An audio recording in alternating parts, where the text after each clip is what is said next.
Well, there was a whole odyssey on the project. Once Reservoir Dogs played at Sundance, it became kind of, the movie didn't do very well in theaters, but it became kind of an inside baseball type thing. There must have been at least 15 screenings I was invited to at private places. I'm like, I know the guy. And so then people were like, what did he write? What did he write? What did he write? What else has he done? And the short version is that after a lot of kind of interest and pounding the pavement and trying to get someone to pay attention, we got a phone call one day from the former head of Universal, who was now trying to be a producer, well, was being a producer, who said, I found you a director, Oliver Stone. And of course, my immediate response was that he was full of shit, because I had been in 2 different classes at USC when he premiered Platoon and when he premiered Salvador. There's no way that guy was going to do the movie, and here we are.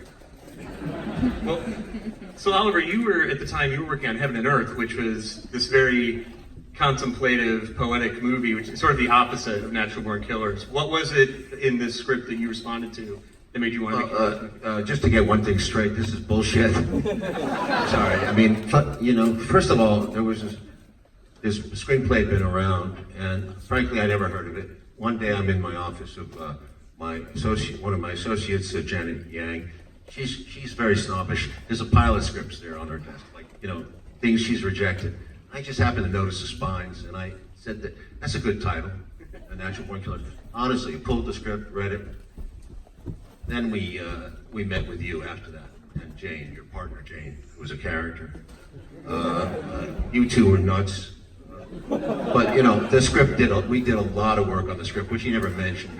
It was a story by this guy, and we took it and we turned it inside out, and we turned it into something else. And by that I mean 3 of us: David Villaz, Richard Ratowski, and myself.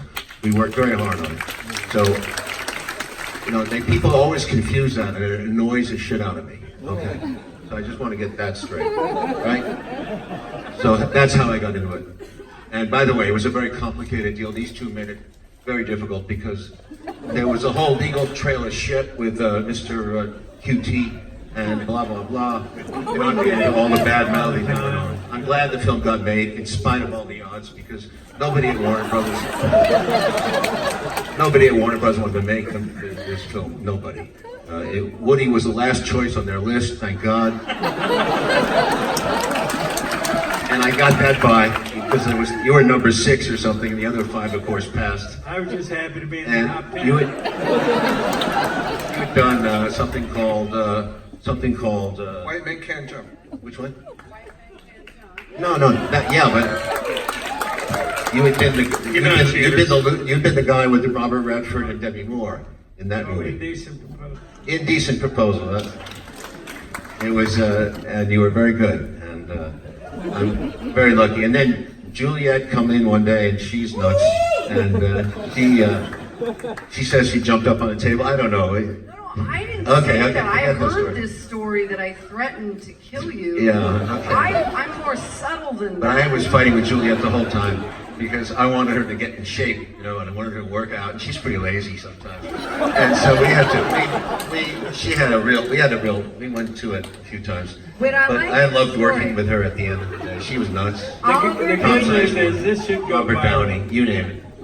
This should go viral. That's the good news. Yeah, so Woody and Juliette, I want to give you a chance to give your take on how you became involved in this, what your first sort of impressions were of Oliver Stone. Oh, come on. What about Woody? First of all, her impressions of Woody are much more interesting.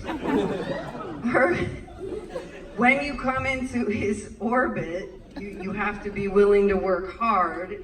And so for a month, he made me believe I would not be Mallory until I could do 7 chin-ups. I don't know if you remember this, but you put a bar in your office. I had to do the hard way, the chin-ups.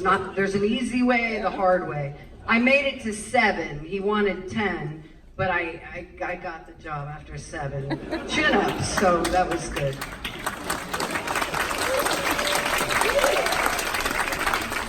And what were your initial discussions like with Oliver when you first came on board? Well, I remember reading the script and thinking, whoa, this is a crazy little script. And then, but you know, this is before Oliver and those guys worked on it. But, you know, I really wanted to work with Oliver. I had wanted to work with him for a long time. I had met him years ago, which he probably forgets, for, what was your first Vietnam? Platoon. Yeah, Platoon. And then I met you, and I came back a few times. This is a weird time to tell you. But, and then later, I was doing Cheers, and the money had fallen out, and then the money came back, and then I came to meet you, and I was doing Cheers, and you know, we talked, and you said, oh, so you're doing Cheers, yeah. And so you're working this month and all through this time, and I go, yeah, and so you're not available, so what are you doing here? I said, well, good to see you. But anyway, I always wanted to work with him. I think he's one of the great filmmakers, and so...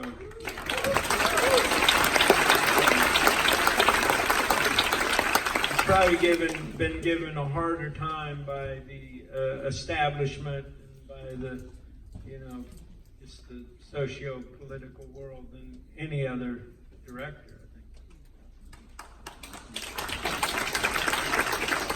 I think. It's such a radical movie, you know, technically and ideologically and everything else. And Oliver, I'm curious, like, what was the thing that was driving you on this? I mean, was it just wanting to kind of express the insanity of what was going on in the mass media at the time? Was it the love story? What was the thing that was really driving you?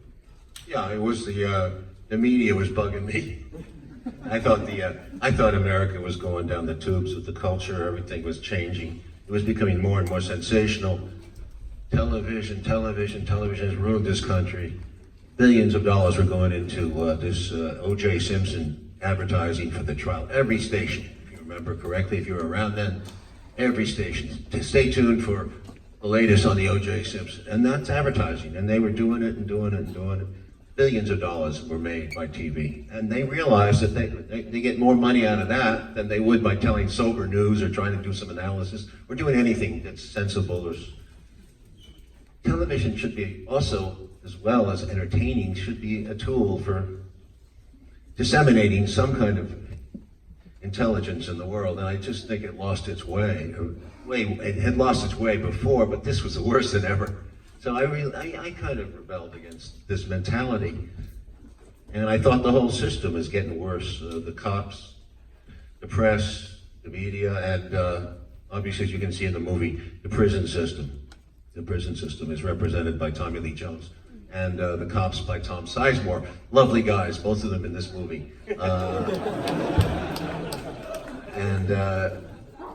I thought that Mickey and Mallory were kind of like insane compared to these people. That's sort of the part of what I was doing.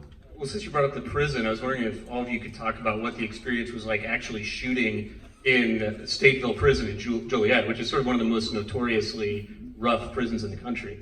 Yeah, we had a lot of fun in Juliette because there was we used the real prisoner. We used the real prisoners as extras. I thought it was very realistic, and then they cut us down after about a week or two, and they threw us out because the press got in there and they were saying, you know, this is happening and people would get outraged in America. So we had to close down, and then we got back in, thank God. But we couldn't use bullets. Yeah, a week later we got back in because we got some baksheesh in the deal with the governor. And it was a whole complicated process, and they said you can do it with the real prisoners, but they got to use rubber batons, right? It was more of a police deal, but we still got good stuff. I mean, and I'll tell you something: the warden was very enlightened. He said, "Let them have fun." God, when do you hear that anymore? You know, the prisoners got their jollies off. They loved it. They got to beat up the cops. They got all this violence, and you know, it was like fun for them, smoking out the prison. And believe me, Joliet was cool after that. It changed. It got closed down since, but it's a very interesting old prison. You'll see in the movie. Well, if you recall, you were attracted to the roundhouse. There's a whole Among other things, yeah, around. and so that's in like, I don't know. Unit F. Unit F, okay, I was going to say B. And you find out that every prisoner in Unit F has at least 2 life sentences. So it was like, yeah, real fun. So Juliette, what was your experience?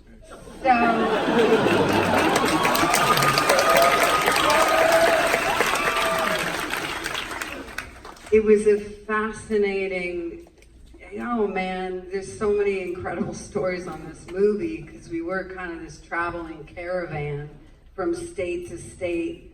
And then when we got in the prison, I'm a very sensitive person to energy. So the feeling of caged rage, which is what it's like in those places. We were in there for like 14 hours a day, and you know, you go through all the walls and stuff. But it is a testament, I don't know if that's the right word, to Oliver's madness and adventure that he used real prisoners to stage a riot, which coincidentally, it's kind of therapeutic because it's make-believe and people can harness and control this adventure. I don't know, it was kind of spectacular. But for me, I had walking pneumonia. I don't know if you remember that, but this is my big war story because I sort of finished the film crawling through the finish line. But I had walking pneumonia. You and I had a conversation, and I was like, I will not end up in the hospital. It was like this mission just to finish our job together, but we were, you know, through smoke and barefoot. But the other more salacious things I could tell you anecdotally somewhere else. I mean, if the prisoner, you know, what it's like for little old me. Yeah, maybe later on those stories. All right, thanks. Good fun. My daughter's here. Well, I actually, I don't know, they kept yelling at me, skinhead, and calling me things when I'd go in, and I'd get so mad and be yelling up at these prisoners. I don't know what the hell was going on. But, yeah, why would I bother them? But I remember when you did the auditions with the prisoners, and so you'd have them do like a scene, and they would start improvising, and then they would always end up in some kind of violent, you know, altercation between them. And it was fascinating to watch. I mean, really, that was amazing. And he ended up casting, you know, quite a number. And some of these guys had done some harrowing things. You know, remember that one guy, sweet old man. I know exactly who you're talking about. Yeah, and he killed his wife. He killed his wife and family. Yeah, no, and that guy. He's a banker. He woke up one day. Yeah, Sojak. And that guy is one of the first guys you see in the commissary scene. Yeah, you see him. Yeah. Like, what did So he do? Woody was worried that he is going to have recidivist tendencies and go back to prison. well, You had those tendencies. Well, you know, Woody, you seem like such a good-natured, cheerful guy, and this is such a dark part. And I'm curious, you know, what did that do to you playing this kind of guy? I mean, are you the kind of actor who got a little carried away with it, or is it something where you can turn it on and off? What was your state of mind doing this movie? I think my state of mind wasn't very good. Yeah, I got into a dark place. Yeah, I don't want to go back to that. But you know, I studied every possible serial killer, read Manson's autobiography, I read everything, watched it, and I was just like, I just was absorbing this. I don't know. I don't like that mentality. Did you like being in that? No, it was sort of our experience on this. If anybody believes in Mercury being in retrograde, it sort of was that kind of set.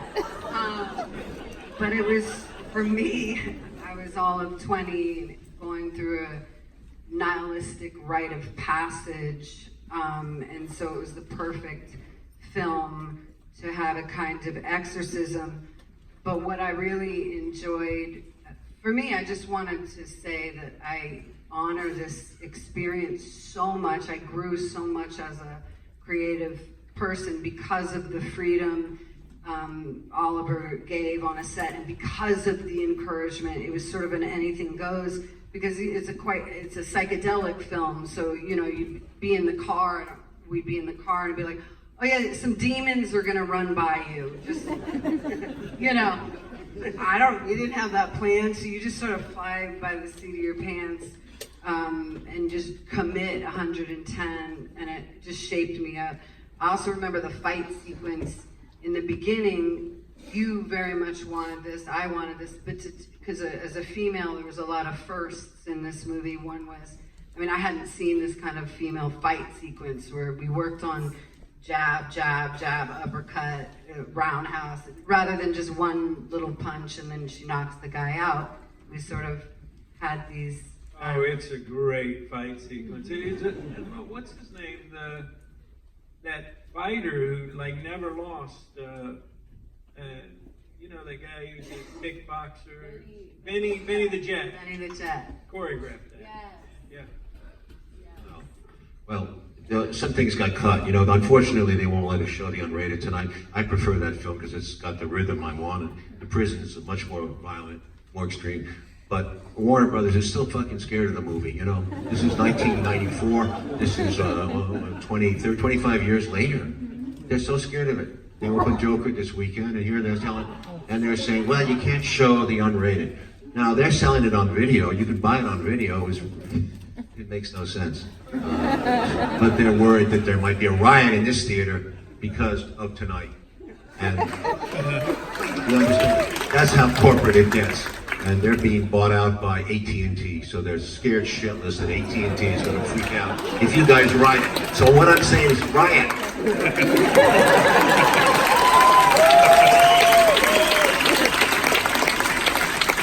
Should we watch the movie? You want to watch the movie? Yeah, let's do it. All right, let's do it, everybody. Let's watch Natural Born Killers.